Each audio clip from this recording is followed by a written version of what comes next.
Assalamualaikum warahmatullahi wabarakatuh. Salam sejahtera untuk kita semua. Baiklah, kita bertemu lagi dalam semester genap ini, tentunya dalam mata kuliah studi pendidikan bisnis. Nah, untuk teknis perkuliahan kita masih sama dengan perkuliahan bisnis lalu.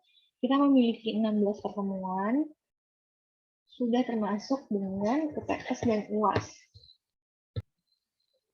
Nah, UTS seperti biasa akan dilakukan di minggu ke-8 dan UAS akan dilakukan di minggu ke-16.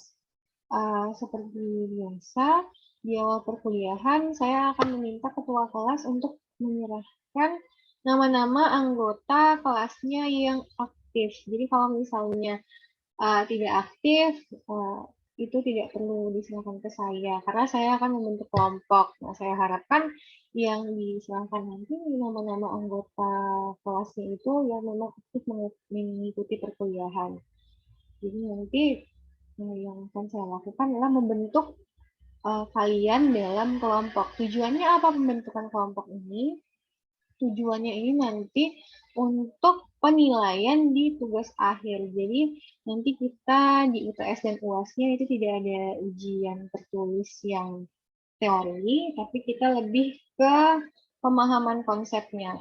Kalau di UTS nanti saya akan meminta saudara untuk membuat beberapa alternatif ide bisnis. Misalnya ada 10 item ide bisnis yang akan saudara lakukan. Di UTS ini sifatnya individu, jadi bebas. Kalian mau buat nanti alternatif usahanya apa saja. Lalu setelah kalian membuat alternatif usaha yang akan kalian buat, kalian pilih salah satu dari, misalnya ini ada 10 ya, dari 10 itu kalian pilih salah satu, lalu kalian analisa studi kelayakan bisnisnya. Kenapa kalian memilih usaha yang satu ini, dari 10 pilihan tadi, kenapa kamu pilih usaha yang satu ini? Alasannya apa? Anda jabarkan secara singkat, berdasarkan aspek-aspek penilaian. Nantinya dalam perkuliahan ini kita akan membahas mengenai gambaran studi kelayakan bisnis secara umum dan kita akan meninjau penilaian apa sih yang dilakukan dalam studi kelayakan bisnis. Tentunya yang dinilai adalah berbagai aspek, dari mulai aspek pemasaran, aspek operasional, hukum, ekonomi, lingkungan, sumber daya manusia, dan juga aspek finansial. Nanti kita akan sebenarnya dalam satu semester itu ya kita akan mempelajari itu. Outputnya nanti akhirnya adalah sebuah proposal SKB.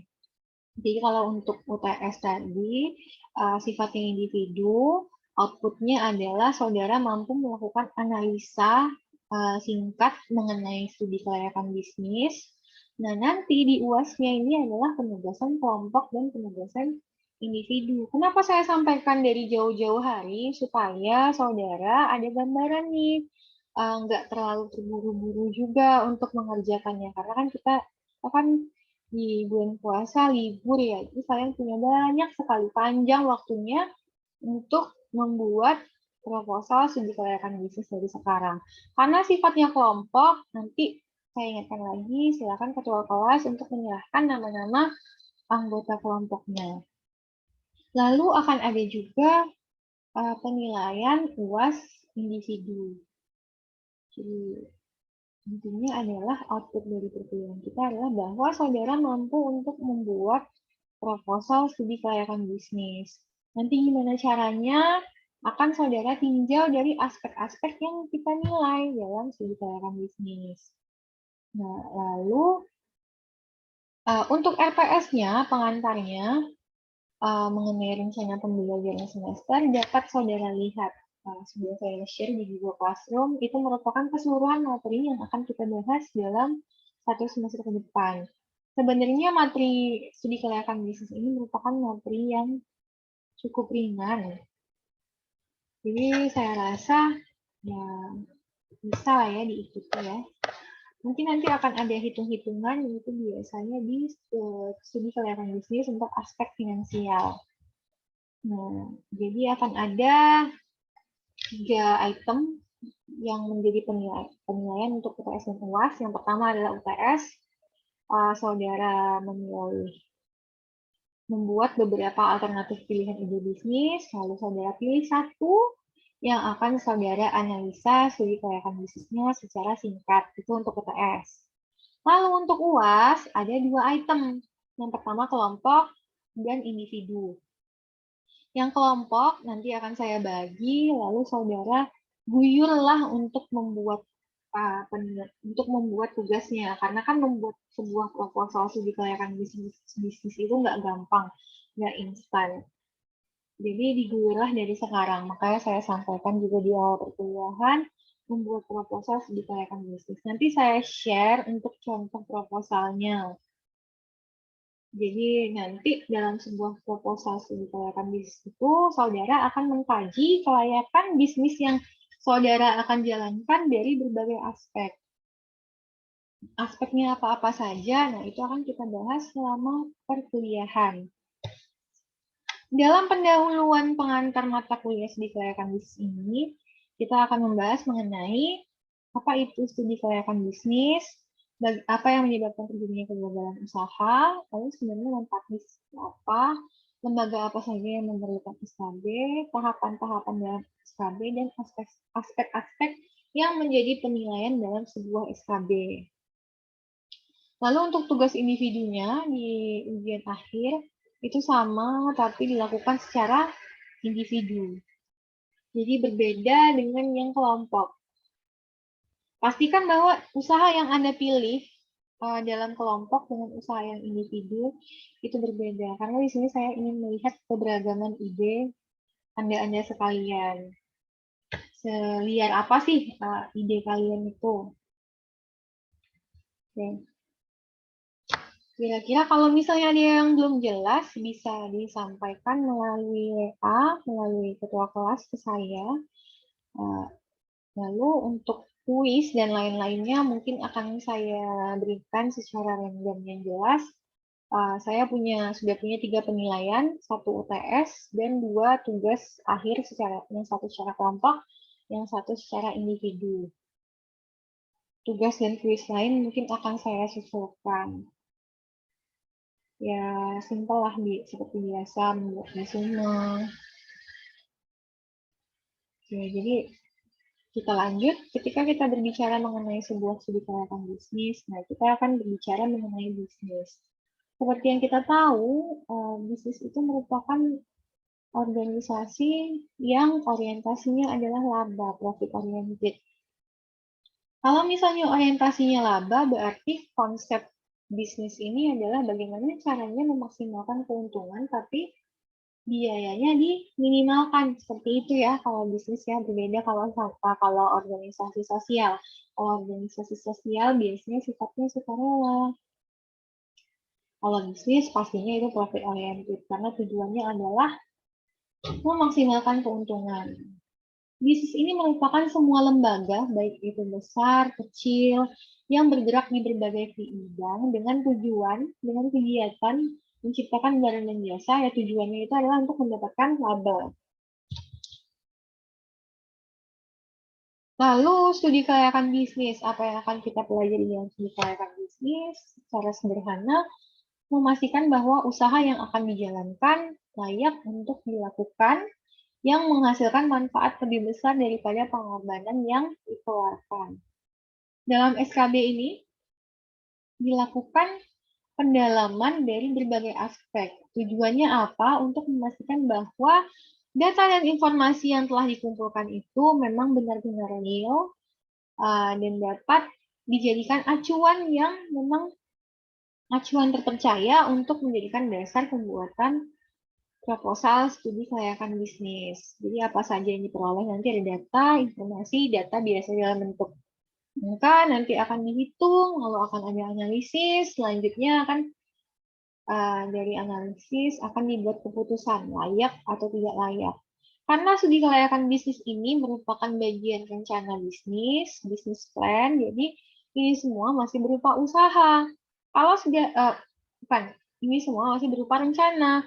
Jadi kalau sudah dinyatakan layak, barulah kita bisa doing project-nya. Tapi kalau dinyatakan tidak layak, maka dinyatakan bahwa usaha yang akan kita jalankan ini tidak layak untuk dijalankan, maka terpaksa kita ubah proposal studi kelayakan bisnisnya. Kalau misalnya dinyatakan tidak layak, kalau tidak layak berarti kita bisa go with it. Selanjutnya diharapkan juga dalam studi kelayakan bisnis ini nantinya akan memberikan manfaat secara finansial dan non finansial baik itu bagi pemilik usaha maupun bagi karyawan serta masyarakat. Oke, ternyata ada beberapa kasus case di mana ada usaha yang sudah dilakukan SKB, tapi ternyata tetap terjadi kegagalan usaha.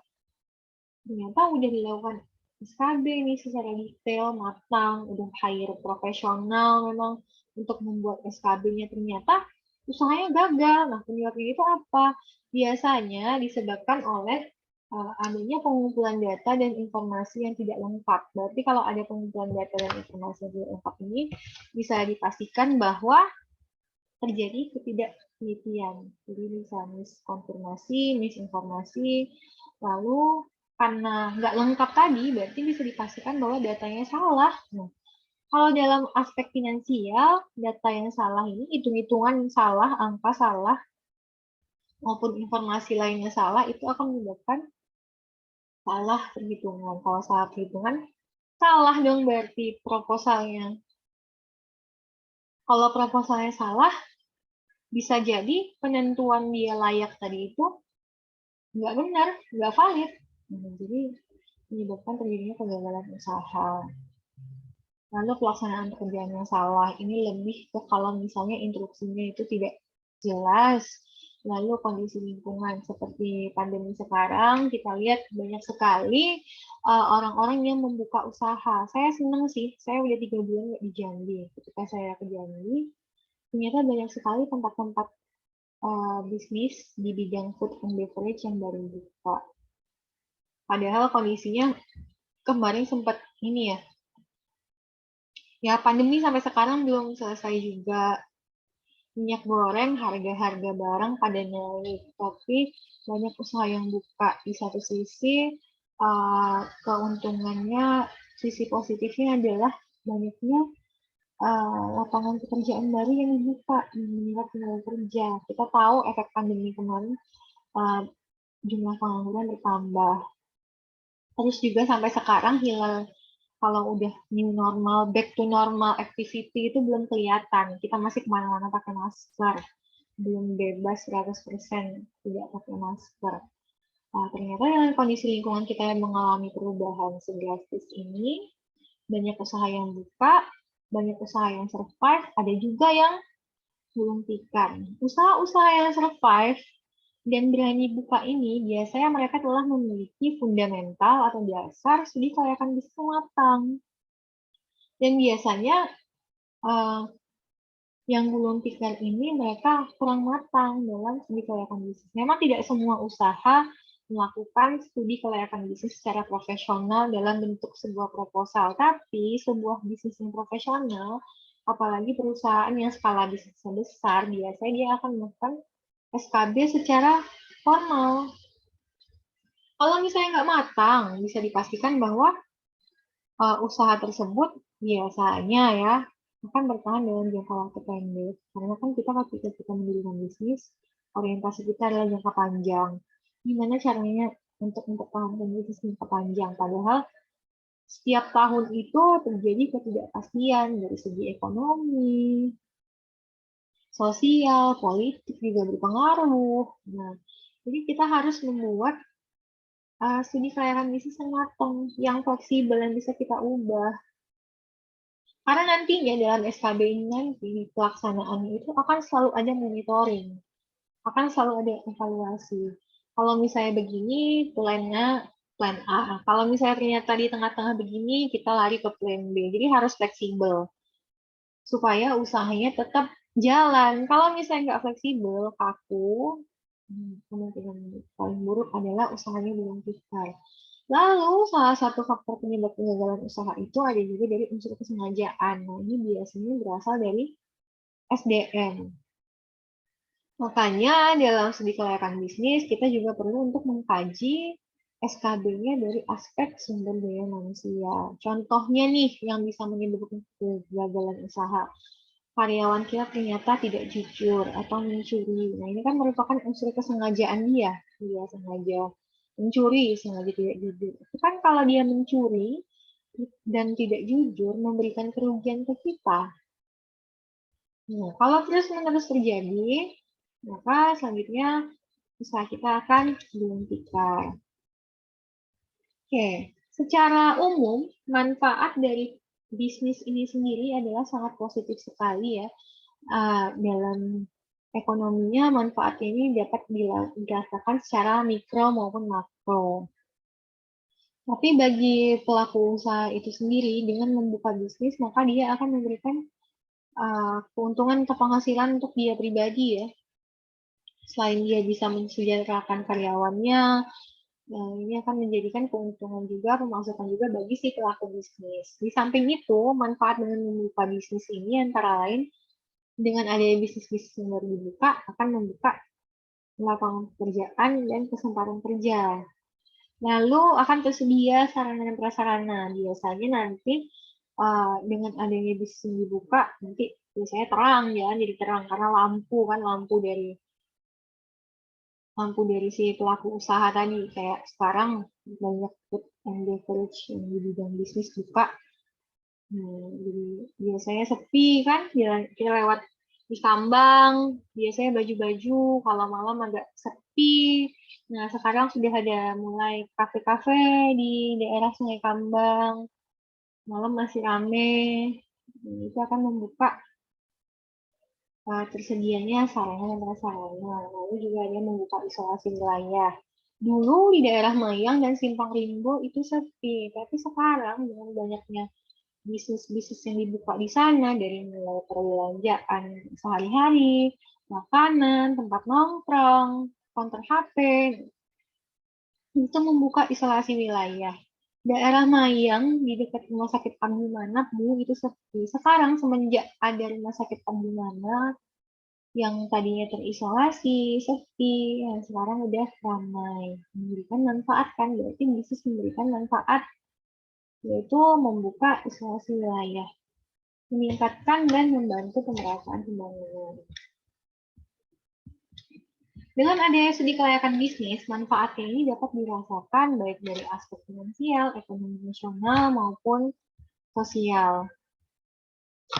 Kenapa SKB perlu dilakukan oleh seorang pelaku usaha sebelum memulai usahanya untuk memastikan bahwa tidak terjadi penanaman modal yang terlalu besar yang tidak menguntungkan. Jadi kalau misalnya penanam bakal bikin rugi ya nggak usah. Itu gunanya SKB. Bisa dicegah.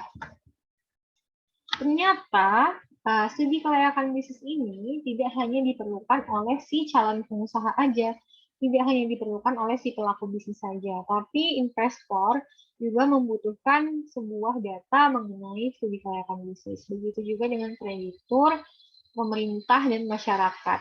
Nah, kalau untuk investor, tentu saja kalau misalnya kalian mau buka usaha nih sendirian, solo karir.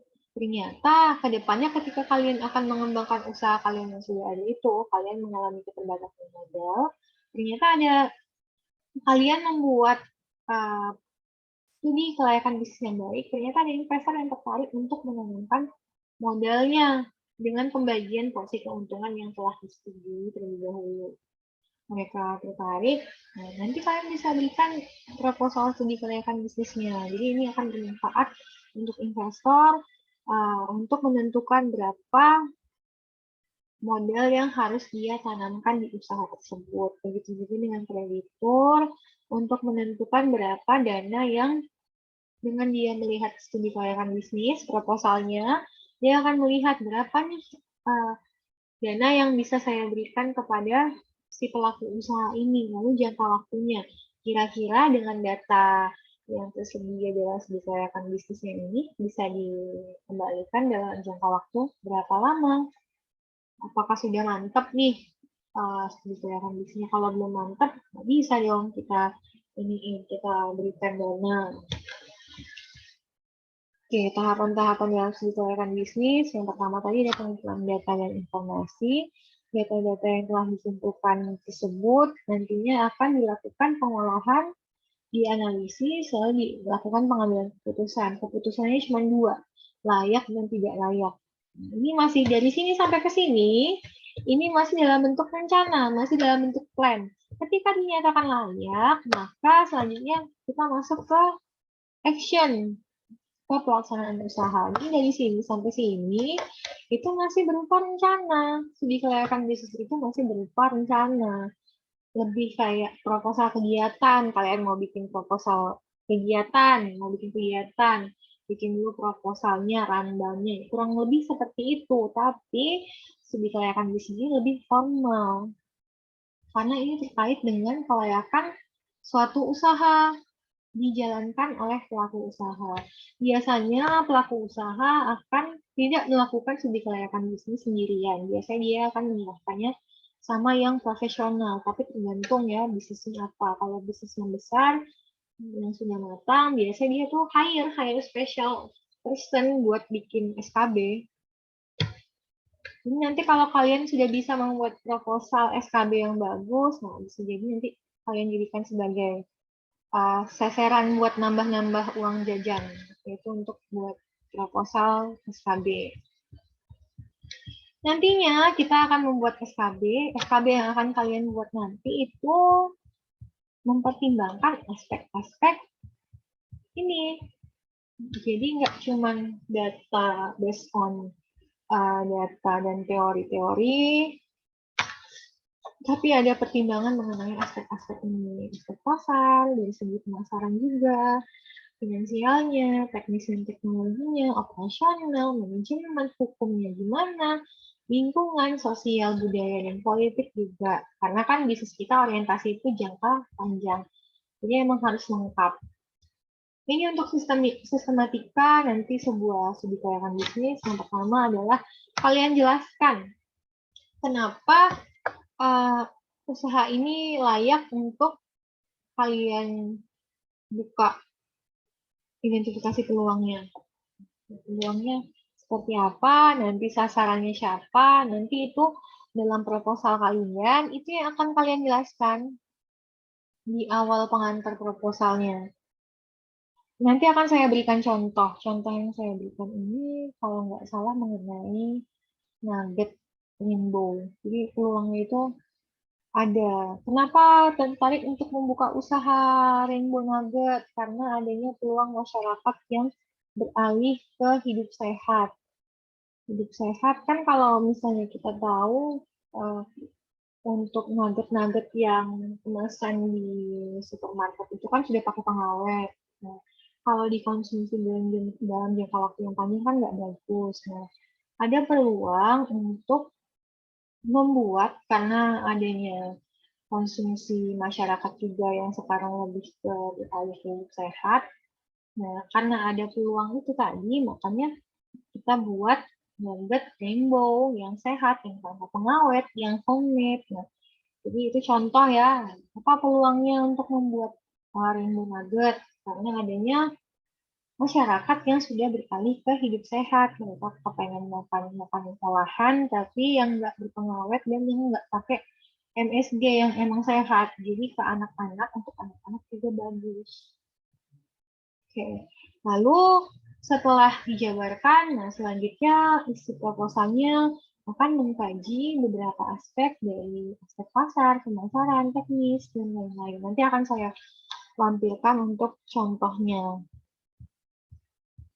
Oke, ini secara garis besar pasar dan pemasaran, teknik dan teknologi, lalu ada manajemen, ada lingkungan, keuangan, dan aspek-aspek lainnya.